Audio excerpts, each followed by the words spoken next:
Good morning, everybody, and thank you so much for joining us today. My name is Anna Ormiston. I'm the VP of Operations and GPO here at Conductive. So just a little bit about my background. I've spent most of my career in healthcare. I started out actually as an analyst, analyzing lab equipment and services bids that came in, and kind of grew from there to negotiating contracts, to helping build programs and government structures, all really in the space of purchase services. So in today's webinar, we are going to be focusing on migrating purchase services contracts through the mergers and acquisition process. So we're going to begin with a discussion between myself and Adam, leaving time for QA with our members towards the end. So for those of you joining us today to ask a question, please just utilize the Q&A button. Should be at the bottom of your screen in that ribbon. So joining us today is Adam Mumper, Supply Chain Admin at UVA. Adam, thank you so much for being here. Just to start us off, would you mind telling us a little bit about your background? Absolutely.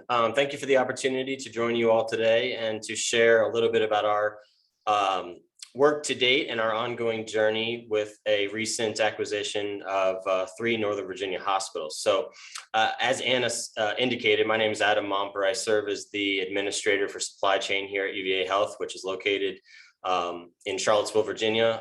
We are a quaternary tertiary academic medical center here in Charlottesville, serving the Central Virginia market as a true destination of care for several in the region. So thank you for the opportunity. And Anna, would you like me to share a little bit more about my background or? Yeah, I would love to hear kind of more about your career history. And then from there, I think what would be very helpful just to frame up the entire conversation today is to talk a little bit about, at a high level, some recent M&A activity at UVA, and then we can kind of go from there and discuss how that went for you, lessons learned, and other things about what you see in the market. So would love to hear more about your particular background first, though. Absolutely. So I've had the distinct pleasure of serving in a few different healthcare markets, as well as various healthcare settings. So I've been in healthcare leadership since 2005, initially in the Cincinnati market. Also spent a few years in the Memphis market prior to coming to UVA. A large portion of my career thus far actually has not been in the supply chain world. I'll get more to that here momentarily, but most of my background actually is in hospital operations, as well as physician practice, faculty practice plan, both on the academic side, as well as community-based systems, again, both in the Cincinnati and Memphis markets. It wasn't until I came to UVA in 2009, in the late summer of 2019, originally came here to continue my service in the ambulatory space and to help grow and transform the ambulatory market here across Central Virginia. Due to significant changes in leadership, as well as ongoing changes in need at this organization and across the system, and then that little thing called COVID, I was asked to take on some additional responsibilities in addition to my ambulatory role, that being our supply chain materials management operations and functions. So right as the COVID pandemic was really peaking is when I was asked by our senior leadership team to shift my focus 100% to the front, end-to-end supply chain operation here at UVA. So since then, that's been my primary focus. But I like to think that my unique background in operations in various sectors of the healthcare continuum have truly helped me, step into some really challenging and unprecedented times in the supply chain space. Yeah, wonderful. Thanks for that. Yeah, I think that does give you a totally unique aspect when you're in supply chain to have kind of know what it felt like on kind of those front lines of operations. Well, Absolutely. it sounds like something that kind of came your way in the past year, year and a half now is kind of the M&A activity at UVA. So would you mind kind of telling the audience a little bit about what your organization has gone through just at a high level in terms of sites, who was acquired, and then we can dive into some details from there. Absolutely. So we actually came about these merger acquisition opportunities in what I would call a little bit maybe unconventional or untraditional way. UVA actually has had a longstanding relationship with the facilities and operations that we've recently acquired. Since 2016, UVA and Novant Health, based in Charlotte, North Carolina, have shared a unique relationship in a joint operating company, a 60-40 split, 60% being Novant and 40% being UVA Health. That JOC encompassed 3 acute care hospitals, roughly 260 beds. Are what were acquired from a bed standpoint, putting UVA Health now at slightly over 1,000 in our entire system. It also included a employed physician practice, as well as a pretty robust outpatient footprint. So that's really the plethora or the complement of healthcare continuum of services that we recently have and are continuing to finalize the acquisition of as we speak. Okay, yeah, that's a very unique relationship to have some understanding of other sites prior to that. I know a lot of M&A activity, you kind of feel like you're coming in blind a little bit, but joint, operating venture is not the same as being one company. So you still have to go through the work to get the systems together. So can you talk through, in your role, how did you first learn about these acquisitions coming on board?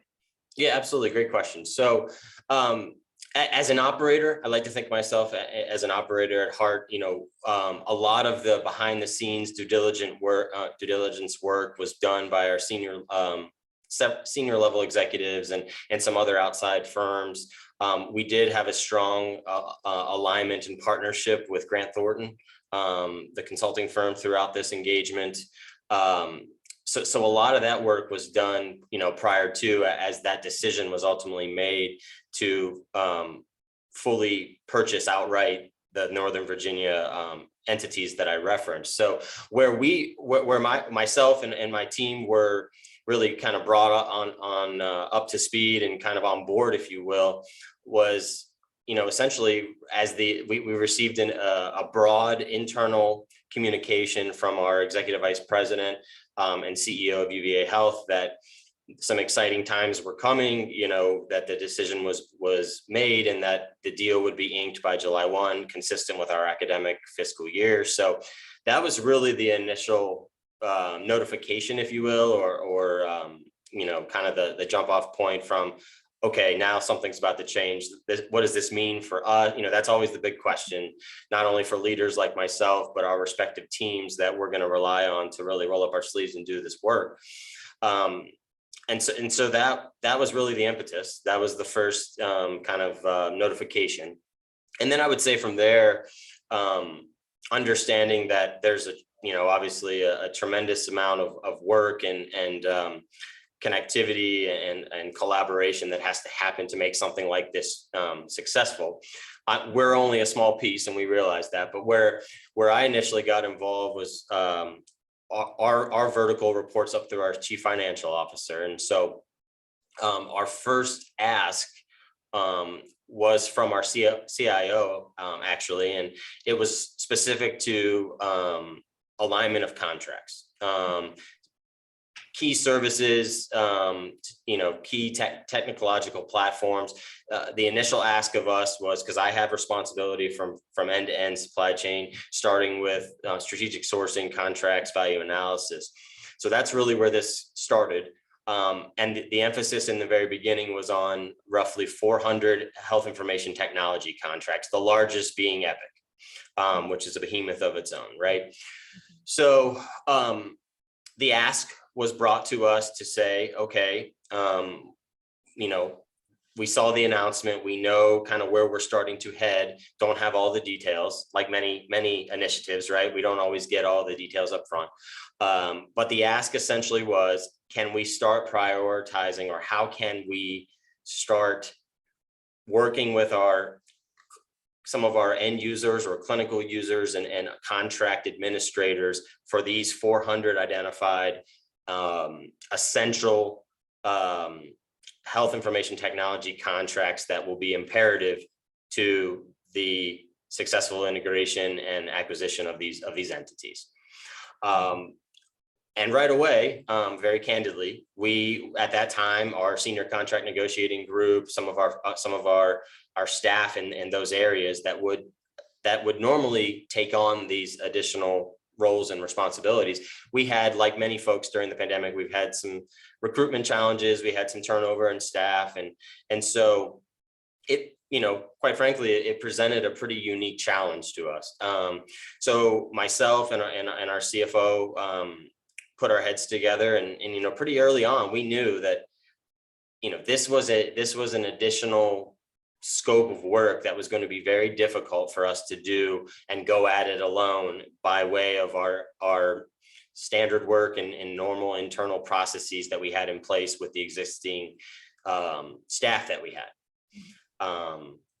So it was kind of a mix, right? It was kind of a shock of an announcement, and then pretty an immediate ask, and then that's when we pretty much immediately knew we're going to need some assistance and some additional collaboration to get this work completed.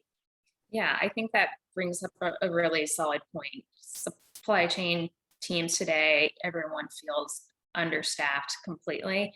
And so when you get the message of, I need you to do your day job and I need you to drive the organization forward by merging, analyzing, rewriting, 400 contracts, that can feel overwhelming. So, my guess is kind of the first thing you did was kind of look around and say, okay, what tools, what data set do I have? Can you kind of talk about that process of understanding what you had and what you didn't have to be able to make a decision on how to move forward? Absolutely, and there's one other key piece of information that I'll share, because like anytime you have a new initiative, there's always tight timelines, and we the sooner the better. So before I answer your direct question, one thing I do want to share with the audience is that the other key element that we had working, I will say somewhat jokingly, working against us, is that as part of the due diligence phase and as part of the myriad of activities that the organization knew had to take place in order to move this along, we did enter into TSA agreements, transitional services agreements with Novant, whereby Novant was as a JOC partner. They were providing a bevy of services from a corporate function standpoint to the Northern Virginia hospitals that we acquired. So it was essential to keep operational activity going and to limit disruption. We had various elements in these TSAs. The key message to the group that I want to share, though, that played into your next question of, okay, what were your next steps, was there were some tight timelines around the TSA. I would say our goal was to exit them as soon as possible, because there were resources involved. There were, both staff and time and dollars, right? So to be good stewards and to really put a solid plan around this, we did have a little bit of pressure in terms of timelines that we had set internally to try to exit out of the TSAs. And to give credit where credit is due, Grant Thornton, that I mentioned, they helped us a tremendous amount in terms of trying to keep the project timeline on task, and the ultimate driver of those were the TSAs, just for the audience's knowledge. now taking that into your previous question about, so what did we do first, or what kind of activities transpired once we, had the task of reviewing and moving forward with 400 contracts. Honestly, our first course of action was, in addition to our discussion internally across our team, was we reached out to our account executive within Premier, and had some broad discussions with our colleagues across Premier. And it was from there, it was a, really just general conversations. Here's what we're being tasked. Here's what's coming out. It wasn't officially announced yet. So, we shared with them kind of what we knew at the time. And we just, quite frankly, it was a simple ask. Can you please, kind of survey all of the different partnerships and all the different elements and divisions within Premier, and let us know some thoughts around, what are some options that we may have available to us as a Premier member, to help augment and kind of staff aug, but also subject matter expertise augmentation to this work. And so that's really what the impetus was, and really how we came to partnering with Conductive.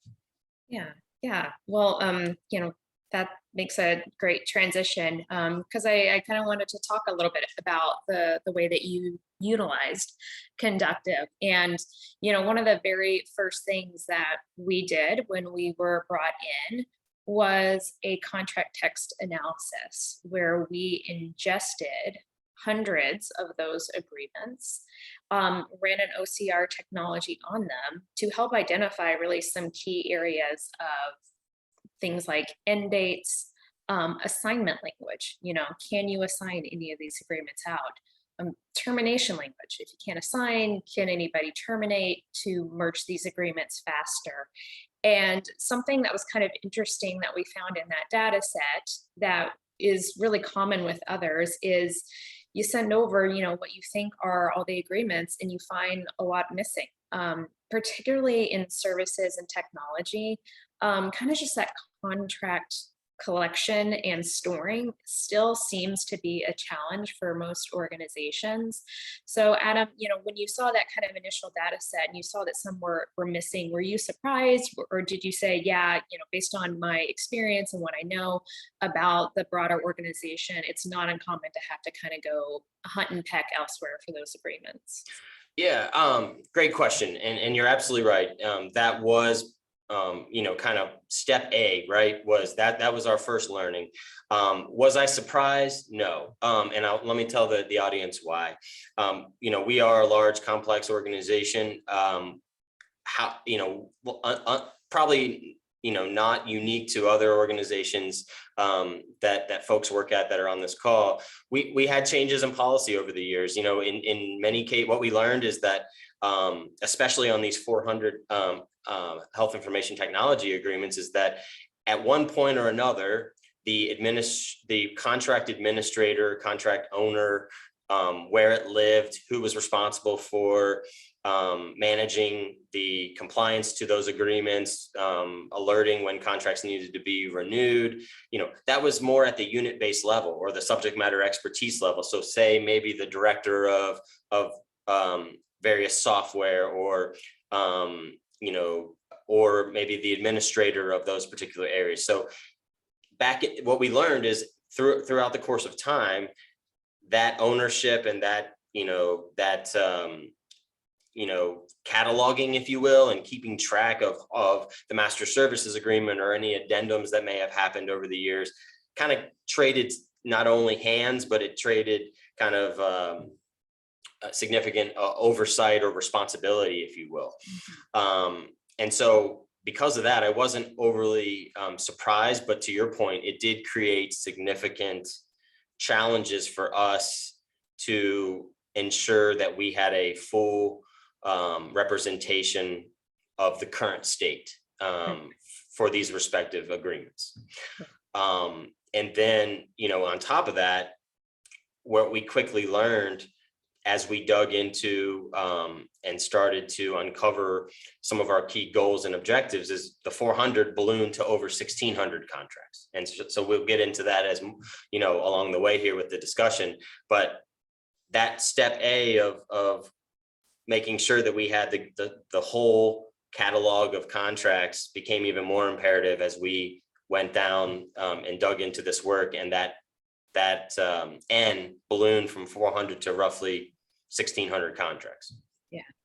And I mean, that feels gargantuan when you look at the workload there, which is, why Conductive is really happy to help with that contracting piece of that. So once you kind of understand the systems that you're using, the contract coverage that you need to ensure stays in place, there actually has to be the writing of the agreements, the amendments, the processing. To understand kind of how you strategized across all of those agreements, was it more important to you just to make sure paper was in place, or was it more important to you to say, I need to make sure we're getting paid, or we're paying the right price now that we have this combined utilization? How did you balance those two aspects of trying to write these new contracts? That's a great question, and I would say very carefully, because I would say it depends. Obviously we always want to be good stewards, but I think candidly, I think what we found is that, and I know Conductive played a key role in this, and still is, in terms of helping us identify savings opportunities, or maybe areas where compliance wasn't happening, either us holding them accountable or specific vendor contracts not actually honoring, whether it be price or service level. So, we can expand that, later in the conversation. But I would say initially, I think the focus was on getting a clear understanding of what are the current T's and C's. How does that translate to what either is currently in place with the Northern Virginia, what we're now referring to it as UVA Community Health, and where are we vulnerable, or where are there significant gaps, in order for us to, with the goal in mind, that how do we make sure that we have the services, the products and services in place for a go live, the designated go live date, where patient care will not be disrupted. So initially, I would say it's making sure we have contracts in place. But that became very complex and very challenging for many reasons. But one of the biggest being that we, as a state agency at UVA, we have certain T's and C's and certain elements of contracts, whether it's governing law, whether it's indemnification. There are certain things as a state agency that we are unable to accept. And so, just something for the audience to keep in mind, one of the other extremely unique elements of this acquisition is that we are taking one of the 47 or 49 true academic medical centers in the country, being that we are affiliated with a school of medicine, and acquiring a robust community-based community hospital entity with different bylaws, different physician structures, et cetera, et cetera. And so that certainly played a key role in, once Conductive was able to help us work with the end users, get what we thought was the most current version of a master services agreement, or some type of, whatever various amendments of an agreement. Then the next focus shifted to working within those T's and C's, because behind the scenes, our legal department had a really unique challenge on their hands to say, going forward, because of the uniqueness that I just outlined, how do we tackle that? What does that look like in terms of terms and conditions, and how do we determine moving forward what the end agreement needs to look like, with the understanding that, are some of them going to be UVA Medical Center specific, or are these all going to be system agreements going forward? What is the right mix? And so that was the next challenge at hand, which, thanks to Conductive, we were able to tackle. Yeah, you bring up a really great point there about there are some really unique aspects to M&A activity in healthcare. And you touched on, one or two, Adam, but in your, experience and having kind of gone through this and, I guess technically still going through this, Mhm. how do you think that the M&A activity and process in healthcare difference in a non-healthcare environment? Yeah, I mean, there are many. I just for the group's awareness, all of my career has been in the healthcare space, so that's what I know. As many of you know who have worked in healthcare, we are one of the, if not the highest regulated industry, not only from the same type of whether it be the FTC or other financially or other regulatory bodies in that way, but also from a clinical care standpoint. Because let's keep in mind, you know, our key difference, right? Being a Cincinnati kid, I always talk about Procter and Gamble. They do great things. They make great products that we all use, right? But in many cases, that's toothpaste, paper towels. In healthcare, as you all know, I mean, our biggest difference is we're talking about patients and patient care. Whether it's in the regulations, whether it's Joint Commission, whether it's the DEA in terms of pharmacy and licensure and all those things, lab license, et cetera. That makes it not only complex, but also very challenging. And then I would also add, in this case, it doesn't apply, but when I was in the Memphis market, for example, we acquired 4 or 5 hospitals in Mississippi. So we had a tri-state, because of where Memphis was geographically located in the US. When I worked for Baptist Memorial Healthcare, it was a tri-state, similar to Cincinnati. It was a tri-state area that had medical operations in 3 states, right? So there are whether it's the state board or other state healthcare agencies and regulatory bodies, makes it, adds another layer of complexity in terms of as we consider various M&A opportunities. Yeah, that's a really great point, and kind of leads me into my next question is kind of what considerations do you think should be maintained in accordance with how those regulatory bodies review and approve healthcare mergers and acquisitions? So what should they keep top of mind when kind of making these decisions for a community or a state? Yeah, I'll just elaborate, but I think it's pretty straightforward. It doesn't always guarantee that the approval. We've seen across the nation, we've seen certain mergers fall apart, and we've seen other acquisitions not take place for various reasons. But I would say, to answer that question directly, I mean, as I was just indicating, patients first, right? So if we as healthcare leaders and healthcare organizations set strategy, I think one way we can think of it differently is to say, there's no playbook because every instance is different. Every geographic market in the US for healthcare is different. But one thing stays consistent, right? And that's patients at the center. So if we set our strategy with the end in mind and we keep the patient's needs as well as the patient experience at the forefront, from the most simplistic level, there are obviously other requirements and other elements, both from operations as well as a financial element. But I think if we keep that at the forefront, I think we're going to see far greater success as we apply for or see continuous activity of health systems expanding via merger or acquisition. Yeah.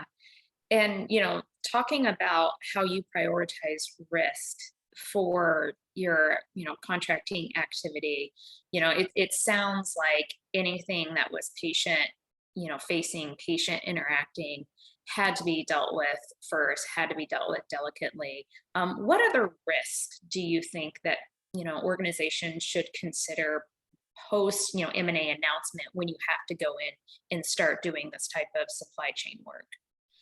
Yeah, I think that's a great question, and it's real, right? I mean, I'll start with the old adage. I know everyone's heard this. Culture trumps strategy. Every day of the week and twice on Sunday, right? So I think I would start with that, right? being mindful of merging of different cultures, different policies, different procedures, as I indicated in previous questions about the differences in even how the differences in business entity, right? In some cases, not typically, but you'll see, you have to be mindful. Is it a for-profit organization? Is it a non-for-profit health system? I mentioned the various challenges with operating with different states and different jurisdictions, things like that. But I would say the biggest one is culture, right? Because you're like in our case, UVA Community Health was a user of Epic, but it was a different version of Epic, right? So you have to be mindful of the cultures, the medical staff differences. UVA Community Health has an open medical staff, whereas us as an academic institution with a faculty practice plan, we have a faculty model, right? And so all of those things not only impact decisions and operations, but also the broader strategy, right? For us, there are many reasons why people enter into mergers and acquisitions, but for us, it was pretty straightforward, right? It was to expand our reach, in the Central Virginia market as a destination, and expanding our quaternary tertiary specialty care. Number one. Second, increasing opportunities for our learners, our residents, and being able to provide those unique learning opportunities. And then lastly, but not any less important, the expansion and the opportunity to drive translational research. If you think about what makes us different and unique as an academic institution, it's that tripartite mission, clinical care, teaching, and research. So those were the key drivers for us. And that's a really good point in terms of drivers in your unique setup. Because of that, you had some interesting or different values and priorities. For those that are maybe in a non-academic setting, do you think that there are additional reasons that this M&A activity happens so much in the marketplace? I think it's I like to believe that the key driver, right, is to provide improved care for patients. That needs to be the driver. How do we expand access? How do we ultimately improve quality and lower healthcare costs? I mean, we're all keenly aware of the amount of dollars as a nation we spend as part of our GDP on healthcare. We also, I'd like to think, are all very keenly aware of where we stand in our opportunities for improving quality of healthcare across and access to vulnerable populations in the U.S. Today. So I think that that is more and more that is the key centerpiece. I think more and more, as you think about the unique relationship between healthcare systems, providers, physicians, patients, and payers. Our payers are increasingly aligning with health systems in a more intimate way and integrate way, whether it be opportunities for ACOs, self-insured healthcare organizations, clinically integrated networks, with the same goal in mind, right? How do you increase your reach, improve increase your market share, and ultimately your access to patients in various elements? Yeah, and the reason that I asked that is we saw in a recent survey that 70% of healthcare leaders said that their organization was considering and exploring a merger and acquisition. So there's so much activity out there. There's a lot of reasons that drive it. But as you've lived through and experienced, it's not easy work. It's not an easy lift. What we have seen at Conductive when we've had members go through this is there's still a pretty big gap in terms of information essentials for supply chain teams post M&A, that really prohibits kind of driving that cohesion that you hope for when you put two organizations together. And I'm curious, Adam, in your experience and your view of the market, why do you think that that information gap happens so often in an M&A? Yeah, I think it's a real thing. I will tell you, because to your point, we are faced with that now. We're faced with it as we started to implement. I think it comes to the root of what makes healthcare unique and challenging at the same time. We are the ultimate, mixture of people, process, and technology, at its core, right? And so with that, oftentimes when you're looking at these M&A activities, you're bringing together organizations that may have had different philosophies, different approaches, and quite frankly, different financial situations, different access to capital. So for example, something as imperative in today's world and essential as an electronic medical record. I've been at organizations where you can kind of pick and choose the bolt-ons of Epic that you want to add, the different modules. Some organizations are able to go all in, some have to do it in more of a tail, kind of a phased approach. So as an example, that having those differences can make it very challenging, in addition to some of the cultural pieces as well as the regulatory pieces that we've talked about, that can either, help push through a merger or acquisition, or ultimately be the impetus for getting it done. But also, to your question, can make it very difficult. And a lot of those can be, it can be both internal factors, a lot of the cultural pieces I talked about, or alignment with leadership, or strategic goals for that matter. If there's a philosophical difference in mission, vision, values of what the new entity may be, in addition to or the regulatory pieces that we talked about, the ever-changing payer landscape and payer contracts, certain federal mandates. So say back in 2010, when the Affordable Care Act came out, something as large and as impactful as that, as an example, could cause a particular ongoing due diligence of a merger and acquisition to either pause or to potentially, not move forward until certain elements are maybe further known or able to be explored in terms of impact. So you mentioned people, process, technology. We've talked about, the people, both internal staff and those external resources that you brought in. We've talked a little bit about the process of how you identified what you needed to go after, and then how you moved forward with that. One piece that we haven't really touched on is technology. We mentioned, that contract text analysis, which I think helped that initial understanding of current state.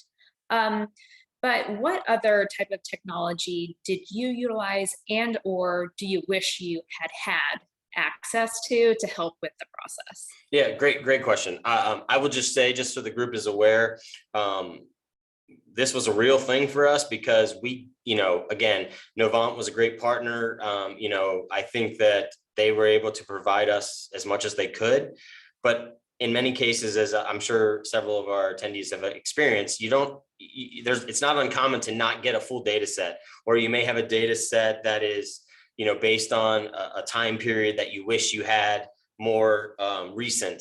And the reasons for not being able to have that, can vary. Many times it could be something, change in platform, right? So you may have had sunsetted an old technology. And I would say, to more directly answer your question, for us, that was a key focal point, was what key technological platforms do we want to focus and our efforts on alignment? And for us in supply chain, first and foremost was Epic, because that was obviously far greater, greater reaching and of most importance to not only us, but also our clinical partners. But within our space, we relied heavily on our ERP. We are a PeopleSoft user. Our interface with GHX in terms of our AP and our pricing with our item file. A lot of work went into consolidation. We leveraged some other tools within Conductive for the item master, which was a tremendous lift. So I'd say those were our key focal points for us trying to align key supply chain platforms across the organization. Yeah. Oh, go ahead. And I was just to reiterate, I mean, I would say, what I wish we had. I would say first, I wish we had the opportunity to kind of do a cleanse of our own information and our own data, because when you're taking, no organization is perfect, right?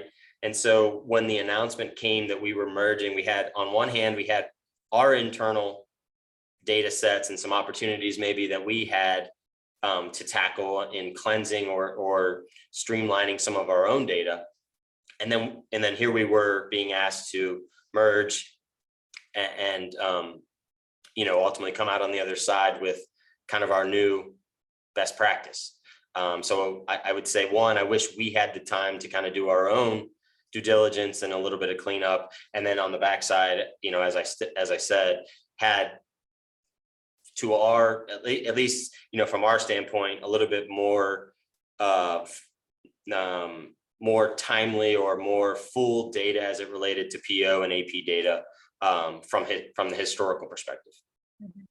The cleanliness of data is a huge point to touch on, and you make a really great point that I don't think a lot of people think about, which is, can you get your own house as organized and as clean as possible before you go look at the other side to integrate? And it's actually not something that I ever hear anybody talk about. There's just a bevy of activity after the announcement, right? Everyone's trying to figure out what they're supposed to be doing, what the next steps are. But you experienced it firsthand in terms of, if it's not clean here, it may not be clean there. And therefore you're working with, messy set of data and trying to find and strategize the best way to move forward with those. So that sounds like a really important lesson learned in this, exercise and experience for you. Any other kind of lessons learned from that you can share with the group? Yeah, I think, well, that was a big one, right? Because the data, having that data-driven approach, ultimately is what's going to help you and allow you to make those important strategic decisions. I would say the other lesson learned is that, just kind of down the line from this. So we had the challenges, but I think, what I would say the biggest lesson learned is that you're never going to be in something as complex as this. I think the mindset of and having your team rally around that, it may never be perfect at first, but what we learned is that our goal was to start with a strong baseline, with the understanding that this is a new entity, a whole new organization, a new way of thinking for us as a system. We went from a very large, very complex, very successful, academic freestanding medical center to now being in a situation where not only do we have some big decisions to make in terms of how we're going to govern, how we're going to lead, what our policies and procedures need to look like, but also, ultimately how to act like a system. Because, one of the key drivers, I'd like to say in any M&A activity is to, there's a strong desire to create efficiencies, drive that scalability, and supply chain is always looked to not only drive operations, but also ultimately drive cost savings in activities such as this. So, for us, as I said, one of the key learnings was understanding that it's not going to be perfect. It may not be 100% clean, but how do you start with a baseline and then set some of those parameters and go, right? Because that's what's expected of us as operators. So. Yeah. Well, Adam, thank you for that. I know we have, just about 15 minutes left. Two things. I want to remind the group that you can use the Q&A button for any questions that have come up in your head or you want to ask Adam in these last few minutes. But I also want to take a moment to invite Amy Jackson to have a minute to kind of talk about her perspective of this M&A activity. So Amy Jackson led the conductive effort on our side for this initiative. And so she was, in the weeds doing the day-to-day work. And so Amy, is there anything, you would like to add in terms of what you saw and observed, what you wish, you in terms of technology you had access to, any thing like that you want to add to the conversation? Yeah, thanks, Anna. So, first and foremost, this is one of the most fun projects that I've gotten to partake in my career. But I will say this, like the biggest lesson that I learned throughout this entire project has been seeing the differences in processing just something as simple as a PO. And so that has one of the areas that we had to overcome initially was really just outlining what is the process for a contract to go through for signature and how to get the PO then afterwards. And even doing a lot of education with some of the business owners on that aspect of it, because the process changed from what they were used to since it was coming out of a different cost center. And then additionally, how an agreement needed to be signed for a community health only aspect. So if it wasn't part of the medical center, that went through a different process as well. So I think that there was a lot of great things that we learned from this for, okay, how do we make sure that the business owners are on that same page and we provide that education up front to them so that they know how to get an agreement through the process quickly and efficiently, and then how to not wait until the last minute. Because for the IT aspect, there was some business owners who thought, oh, well, if we submit this today, it'll get signed today. And that wasn't always the case. Yeah, you bring up a really great point in the fact that you're doing the M&A work, like regular business has to happen still. There still needs to be the regular new contracts and new technology coming in. And so it's not just everyone's doing M&A, it's M&A plus the day-to-day stuff. And that leads to a ton of information and can cause a lot of confusion on the process and what's needed to get anything pushed through. Amy, how did use technology to keep everything straight, organized, and the process flowing? Yeah, so we actually used a tool called Monday.com to create a very robust tracker. And we created 3 different types of trackers. One that was specific to IT agreements because of the legality around those with like IT security reviews and making sure that IT security assessments were being done on any new technology that was coming through the pipeline, or if UVA needed an IT security assessment updated.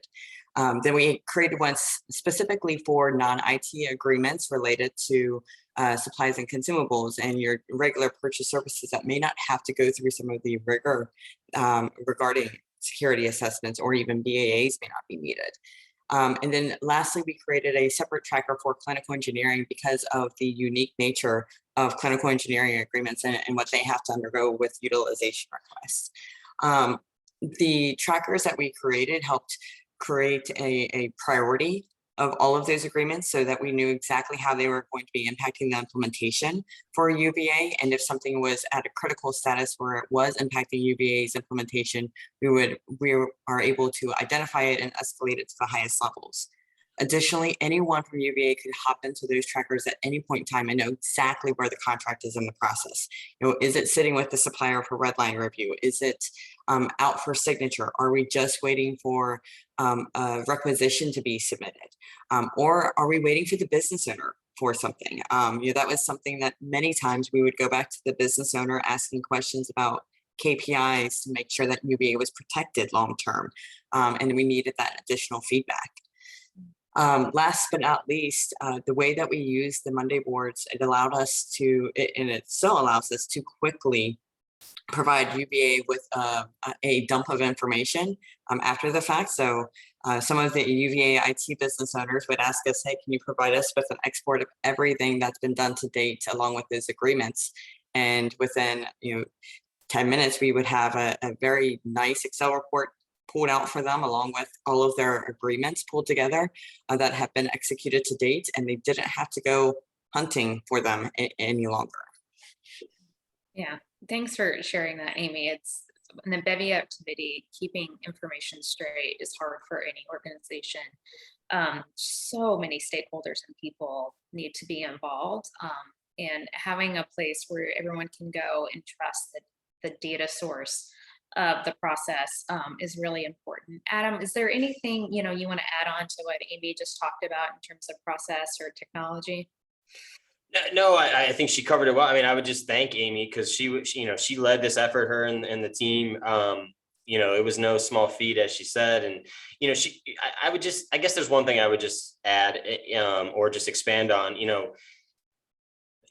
to her point about something as simple as the kind of the contract process as far as signature, again, some of that's internal. We, as a state agency, as I said, we had different requirements and signatory authority policies and procedures within contracts and procurement.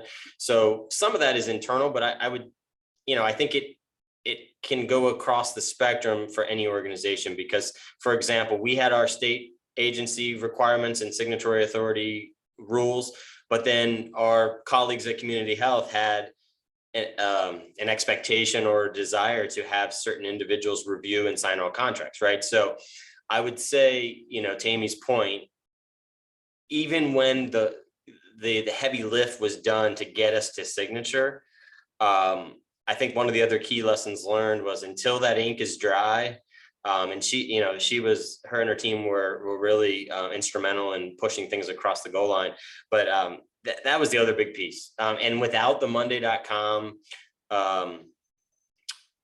capabilities, until we implemented that, we did have challenges because we'd get requests from various senior leaders at the various sites and project owners, and we weren't as confident as we needed to be in a project as large as this to give real-time updates. And so it was really instrumental in being successful to bring this through, and we're still using it. One thing I will share with this group is, I mentioned 3 acute care hospitals, the Haymarket Medical Center, Prince William Medical Center, and then the third one is Culpeper Medical Center in Culpeper, Virginia. That is part of phase 2. So we are actually still knee deep in all of this, and we are slated to complete integration and go live in the early June timeframe. So what Amy and the team and the Conductive team have set up, and the collaboration and the communication with some of my key team members in not only operations, but again, on the strategic sourcing side, has been extremely valuable. And we thank you, Amy, and your team for that. Oh, you're very kind, Adam. You guys have been great to work with, and I look forward to continuing to work with you guys on this. Wonderful. Definitely. Well, I mean, Adam, it sounds like you got your hands full in terms of, post work, new work coming in the door. Who knows what the future will hold for UVA in terms of any additional activity.